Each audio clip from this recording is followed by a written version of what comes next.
आता काय म्हणावं या सरकारला. खासदारांना वेतनाशिवाय आणखी कोणते लाभ आणि भत्ते. पगार 1.24 लाख रुपये दरमहा. संसद अधिवेशन उपस्थिती भत्ता 2,500 रुपये. प्रवास भत्ता रस्ते मार्ग प्रवासासाठी 16 रुपये प्रति किलोमीटर.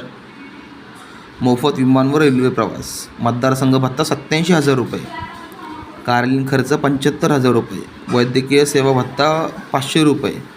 फोन इंटरनेट दरवर्षी दीड करोड आय थिंक ते. विनामूल्य कॉल 1,50,000 आय थिंक विनामूल्य कॉल. वीज 50,000 युनिट वीज मोफत. पाणी दरवर्षी 4,000 किलोलिटर पाणी मोफत. इतर सुविधा. सरकारी वाहन चालक सहाय्यक कर्मचारी कुटुंबियांना मर्यादित प्रवास सुविधा. दिल्लीत मोफत सरकारी निवास.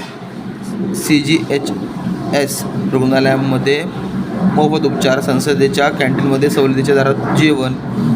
माजी खासदारांना मोफत AC सेकंड क्लास प्रवास. वा. यापूर्वी कुणी केली वाढ तर अरुण जेटलींनी केली होती. 50,000 रुपयावरून 1 लाख रुपये केलं होतं. बघा आता ज्या आमदार खासदार यांची संपत्ती कोटी रुपयांमध्ये असते त्या लोकांना एवढे सारे प्रिव्हिलेज. अहो तुम्ही नेमकं करताय काय? समाजसेवा करताय का देशाला लुटताय, देशातल्या लोकांना लुटताय अशा सगळ्या गोष्टी करून?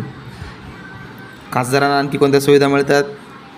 खासदारांना आपल्या कामासाठी 1 लाख रुपये फर्निचर खरेदी करण्यासाठी तसेच 25,000 रुपये अन्य फर्निचर खरेदी करता येते. ओके. यापूर्वी फर्निचरसाठी 80,000 रुपये आणि अन्य फर्निचरसाठी 20,000 रुपये खर्च करता येत होते. आता ज्यांची कोट्यवधी संपत्ती त्यांना ह्याची गरज काय असेल? हेच जर एखाद्या गरीबाला किंवा जे पण कमकुवत आहेत, कमकुवत म्हणजे जातीने नाही तर परिस्थितीने इथं स्पष्टपणे उल्लेख करतोय, परिस्थितीने अशा लोकांना दिले तर काय वाईट आहे का? त्यांच्यावरती खर्च केलं तर काय वाईट आहे का? हे काय चाललंय, कसं चाललंय, काय कुठं नेऊन ठेवलं आहे माझा महाराष्ट्र?